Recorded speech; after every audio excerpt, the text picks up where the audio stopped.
US President Donald Trump has dropped diplomacy and bombs and has now officially entered the Israel-Iran war. Khamenei's Tehran has been trumped by US Operation Midnight Hammer. America has used deception, deceit and decoy to rattle Iran.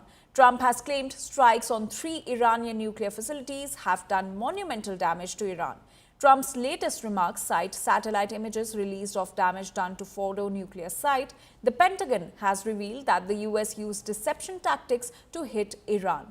B-2 bombers carried out the strikes were launched from the White Man Air Base in Missouri. A total of 14 bunker busters were dropped on Iran's nuke facilities, including Fordow and Natanz. More than 24 Tomahawk missiles were used to strike Iran's Isfahan site. According to the US, this was the largest B-2 operational strike in its history and the second longest B-2 mission ever flown. The Secretary of Defense, Pete Hegseth, has hailed the operation's success and also said that the mission was not about regime change.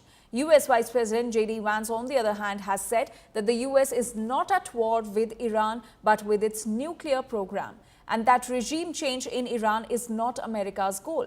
Iran, on the other hand, has vowed revenge and has also said that its nuclear progress won't stop.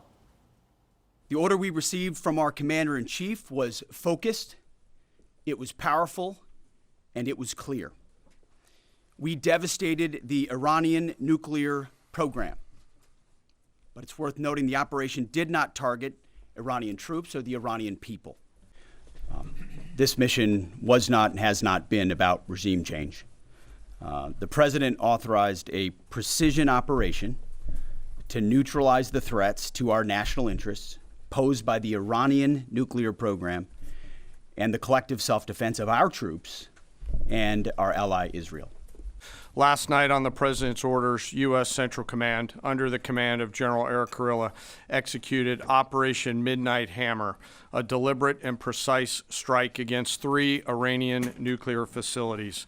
This was a complex and high-risk mission carried out with exceptional skill and discipline by our joint force. I want to thank every service member, planner, operator that made this mission possible. Their actions reflect the highest standards of the United States Armed Forces. This operation was designed to severely degrade Iran's nuclear weapons infrastructure. It was planned and executed across multiple domains and theaters with coordination that reflects our ability to project power globally with speed and precision at the time and place of our nation's choosing. Our forces remain on high alert and are fully postured to respond to any Iranian retaliation or proxy attacks, which would be an incredibly poor choice. We will defend ourselves. The safety of our service members and civilians remains our highest priority. This mission demonstrates the unmatched reach, coordination, and capability of the United States military. In just a matter of weeks, this went from strategic planning to global execution. This operation underscores the unmatched capabilities and global reach of the United States military.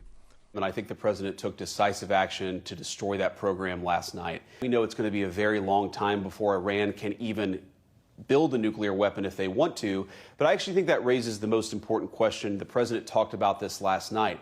We want Iran to give up their nuclear weapons program peacefully. If they decide they're going to attack our troops, if they decide they're going to continue to try to build a nuclear weapon, then we are going to respond to that with overwhelming force. I can say to the American people with great confidence that they are much further away from a nuclear program today than they were 24 hours ago. That was the objective of the mission, to destroy that Fordow nuclear site and, of course, do some damage to the other sites as well. But we feel very confident that the Fordow nuclear site was substantially set back, and that was our goal. If they attack us in a maximal direction, first of all, we have got maximum defensive posture. I think that we're going to be able to defend as many of our people as possible. And of course, I'd encourage Americans to pray for our guys in the Middle East because, yes, they are under a significant amount of duress and a significant amount of threat right now. But then, of course, John, if the Iranians attack us, they're going to be met with overwhelming force.